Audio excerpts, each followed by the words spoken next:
কি ধরনের ম্যাট্রেস ব্যবহার করলে আমাদের আমাদের বোনস ঠিক থাকে বা পশ্চার ঠিক থাকে বা কমফোর্টেবলি আমরা ঘুমোতেও পারি অথচ শরীরটাও ঠিক থাকবে?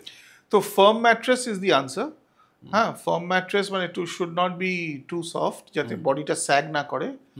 আর খুব হার্ড হলে তো আনকমফোর্টেবল, মানে অনেকে ভাবে যে আমি কাঠে শুলে আমার পিঠে ব্যথা কমে যাবে, দ্যাটস নট মানে কমফোর্টেবল। হ্যাঁ, কাঠের উপরে একটা তোষক দিয়ে অনেকে মাঝি পিঠে ব্যথা হলো মাটিতে শুতে আরম্ভ করলো, ওটা ডিজায়ারেবল নয়, ওটা কোনো কাজও হয় না, না। অনেকে করে কি মানে ম্যাট্রেসের উপর একটা প্লাইয়ের টুকরো হ্যাঁ, এসব দেওয়া করে। এবং আই থিঙ্ক প্লাইটা নিচে দেওয়া better rather than putting on the top.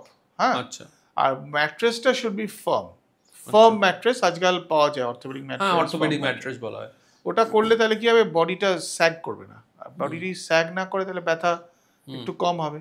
হ্যাঁ, হ্যাঁ, তো প্লাস ম্যাট্রেস হাঁটুর তলায় you can put a pillow, যাদের হাঁটুর তলায়? হ্যাঁ এইখানে তলায় আচ্ছা, একটা কমফোর্টেবল লাগবে, কারণ হাঁটুটা অনেকে স্ট্রেট রাখলে অনেক প্রবলেম তাদের হয়, একটু হাঁটুতে হয়তো কিছু ব্যথা আছে, হ্যাঁ, হ্যাঁ, সো হাঁটুর তলায় কিছু রাখা